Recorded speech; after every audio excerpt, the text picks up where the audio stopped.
नमस्कार दोस्तों, आप सभी का स्वागत है आइकॉनिक स्टडीज़ पर।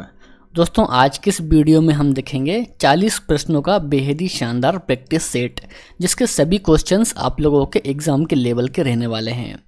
तो आप किसी भी परीक्षा की तैयारी करते हो, रेलवे, एसएससी, यूपी पुलिस या फिर कोई भी गवर्नमेंट एग्ज़ाम हो, तो ये सभी क्वेश्चंस आप लोगों के लिए बहुत ज़्यादा महत्वपूर्ण हैं।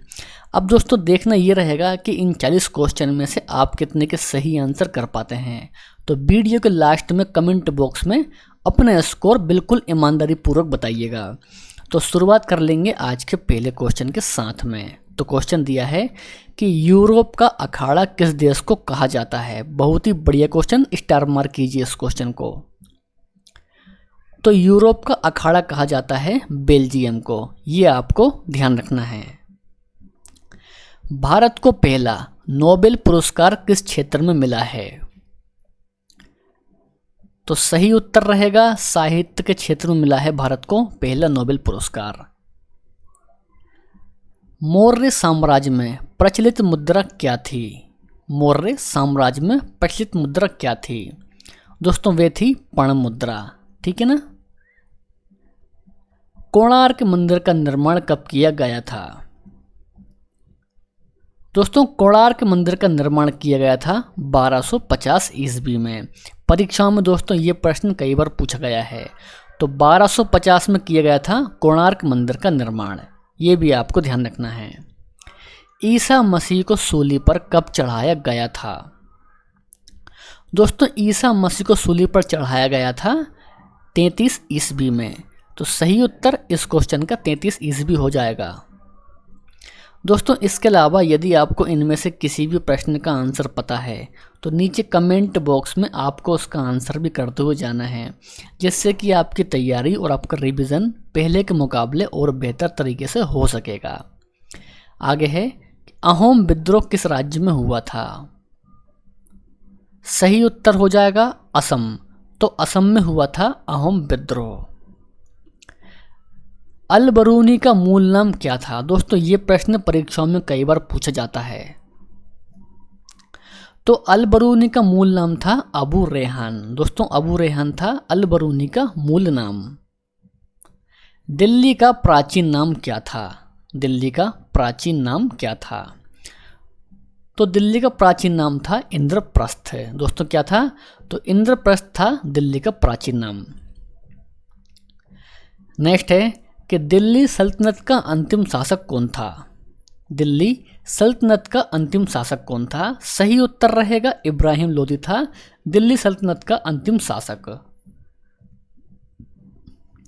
अकबर ने दास प्रथा को कब समाप्त किया था। बिल्कुल दोस्तों, स्टार मार्क कीजिए इस क्वेश्चन को। दोस्तों, दास प्रथा को समाप्त किया था अकबर ने 1562 में। दोस्तों, कब किया था। तो 1562 में किया था अकबर ने दास प्रथा को समाप्त या फिर खत्म। इलायची पहाड़ी किस राज्य में स्थित है। दोस्तों, इलायची पहाड़ी है भारत के केरल राज्य में। कहाँ दोस्तों। तो केरल में है इलायची पहाड़ी, इसको भी आपको ध्यान रखना है। आगे है कि सर्वाधिक सीधी बहने वाली नदी कौन सी है। सर्वाधिक सीधी बहने वाली नदी कौन सी है। सही उत्तर रहेगा नर्मदा नदी है सर्वाधिक सीधी बहने वाली नदी। मुंबई का वास्तविक संस्थापक कौन था। तो मुंबई का वास्तविक संस्थापक था जेराल्ड ओंगियर। दोस्तों, कौन था। तो जेराल्ड ओंगियर था मुंबई का वास्तविक संस्थापक। तो इस प्रश्न का सही उत्तर ऑप्शन बी रहेगा। चलिए, तो आगे है, अब्राहम लिंकन की हत्या किसने की थी। उत्तर रहेगा इस क्वेश्चन का जॉन बाइक्स बूथ ने की थी अब्राहम लिंकन की हत्या। आगे है कि विश्व शरणार्थी दिवस कब मनाया जाता है। विश्व शरणार्थी दिवस कब मनाया जाता है। तो 20 जून को मनाया जाता है विश्व शरणार्थी दिवस। तो सही उत्तर इस क्वेश्चन का विकल्प डी रहेगा। चलिए, तो आगे है, आराम बाग को किसने बनवाया था। बिल्कुल दोस्तों, स्टार मार्क करेंगे, बहुत ज़्यादा महत्वपूर्ण क्वेश्चन है। तो आराम बाग को बनवाया था बाबर ने। इस क्वेश्चन का सही आंसर ऑप्शन ए हो जाएगा कि बाबर के द्वारा बनवाया गया था आराम बाग को। इसको भी आपको ध्यान रखना है। विश्व विद्यार्थी दिवस कब मनाया जाता है, यानी कि वर्ल्ड स्टूडेंट डे कब मनाया जाता है? सही उत्तर हो जाएगा 15 अक्टूबर को मनाया जाता है विश्व विद्यार्थी दिवस। ठीक है ना। चलिए आगे है, अहिल्याबाई होलकर की राजधानी कहाँ थी? दोस्तों माहेश्वर थी अहिल्याबाई होलकर की राजधानी। आगे है, रालेक्ट एक्ट कब लागू हुआ था? दोस्तों रालेक्ट एक्ट लागू हुआ था 1919 में। प्लासी युद्ध का मैदान किस राज्य में है? तो प्लासी युद्ध का मैदान है पश्चिम बंगाल राज्य में। ठीक है ना। चलिए तो आगे बढ़ेंगे, शाहजहां का राज कवि कौन था? वेरी इंपॉर्टेंट क्वेश्चन दोस्तों। तो शाहजहां का राज कवि था काशीनाथ पंडित। दोस्तों काशीनाथ पंडित था शाहजहां का राज कवि, ये भी आपको ध्यान में रखना है। सातवाहन काल की भाषा क्या थी? उर्दू, फारसी, प्राकृत या फिर इनमें से कोई नहीं।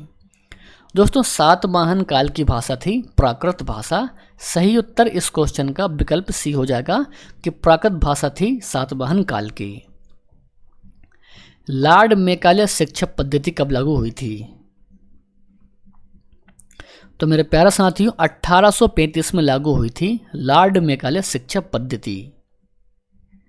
बम्बई का नाम बदलकर मुंबई कब किया गया था? बम्बई का नाम बदलकर मुंबई कब किया गया था? सही उत्तर रहेगा 1995 में किया गया था। ठीक है ना। नेक्स्ट है, अहिल्याबाई होलकर की राजधानी कहाँ थी? दोस्तों रिपीटेड क्वेश्चन रहेगा ये। सही उत्तर था इस क्वेश्चन का माहेश्वर थी अहिल्याबाई होलकर की राजधानी। चलिए तो नेक्स्ट है, टीपू सुल्तान के पिता का नाम क्या था? तो टीपू सुल्तान के पिता का नाम था हैदर अली। दोस्तों क्या था? तो हैदर अली था टीपू सुल्तान के पिता का नाम। ब्रह्मा का मंदिर किस राज्य में स्थित है? गुजरात, आंध्र प्रदेश, राजस्थान या फिर तेलंगाना? दोस्तों राजस्थान राज्य में है ब्रह्मा का मंदिर। मोपला विद्रोह किस राज्य में हुआ था? तो सही उत्तर रहेगा केरल में हुआ था मोपला विद्रोह। गुरु गोविंद सिंह का जन्म कब हुआ था? तो प्यारे साथियों 1666 में हुआ था गुरु गोविंद सिंह का जन्म, ये भी आपको ध्यान रखना है। भारतीय दलहन अनुसंधान केंद्र कहाँ पर स्थित है? बहुत ही बढ़िया क्वेश्चन दोस्तों, परीक्षाओं में ये क्वेश्चन कई बार पूछा गया है। तो कानपुर में है भारतीय दलहन अनुसंधान केंद्र। आगे है, फुटबॉल खेल का जन्मदाता देश कौन सा है? सही उत्तर रहेगा इंग्लैंड। दोस्तों इंग्लैंड है फुटबॉल खेल का जन्मदाता देश। विश्व का सबसे बड़ा अफीम उत्पादक देश कौन सा है? अफीम का उत्पादन करने वाला देश कौन सा है? दोस्तों वह है अफगानिस्तान। एशिया का पेरिस किसे कहा जाता है? दोस्तों एशिया का पेरिस कहा जाता है थाईलैंड को। इसको भी आपको ध्यान रखना है कि थाईलैंड को कहा जाता है एशिया का पेरिस, यानी कि ऑप्शन नंबर ए इस क्वेश्चन का सही आंसर रहेगा। आगे है कि भारत का दूसरा निकटतम समुद्री पड़ोसी देश कौन सा है? दोस्तों पहला तो चीन है और दूसरा क्या हो जाएगा? तो मालदीव हो जाएगा। लेकिन इस क्वेश्चन का सही आंसर रहेगा ऑप्शन बी कि मालदीव है भारत का दूसरा निकटतम समुद्री पड़ोसी देश। ऑप्शन नंबर बी इस क्वेश्चन का सही आंसर हो जाएगा। लूनी नदी का उद्गम स्थल कहाँ से है? राइट आंसर रहेगा अरावली पर्वत से है लूनी नदी का उद्गम स्थल। गरीब रथ ट्रेन पहली बार कब चलाई थी? कब चली थी? सही उत्तर रहेगा 2006 में चली थी गरीब रथ ट्रेन पहली बार। नेक्स्ट है, इंदिरा गांधी की समाधि स्थल क्या कहलाता है? सही उत्तर है शक्ति स्थल कहलाता है इंदिरा गांधी का समाधि स्थल। ये भी आपको ध्यान रखना है। जो जिला दर्रा किस राज्य में स्थित है? राइट आंसर रहेगा जम्मू कश्मीर में है जो जिला दर्रा। बंगाल का प्राचीन नाम क्या था? वेरी इंपॉर्टेंट क्वेश्चन दोस्तों। तो बंगाल का प्राचीन नाम था गौड़। दोस्तों क्या था? तो गौड़ था बंगाल का प्राचीन नाम। चौक पूर्णा किस राज्य की लोक कला है? बहुत ही बढ़िया क्वेश्चन दोस्तों, परीक्षाओं में ये क्वेश्चन कई बार पूछा जाता है। तो चौक पूर्णा दोस्तों ये लोक कला है उत्तर प्रदेश राज्य की, इसलिए इस क्वेश्चन का सही आंसर ऑप्शन डी रहेगा। एडोल्फ हिटलर की गुप्तचर संस्था का नाम क्या था? गेस्टापो, मेस्टापो, अंतरा या फिर केलियन? तो इस क्वेश्चन का आंसर आपको कमेंट बॉक्स में करना है। आज का वीडियो पसंद आया हो तो वीडियो को लाइक करना है, अपने दोस्त और भाई बहन में शेयर करना है। तो मिलेंगे नेक्स्ट वीडियो में। जय हिंद, वंदे मातरम।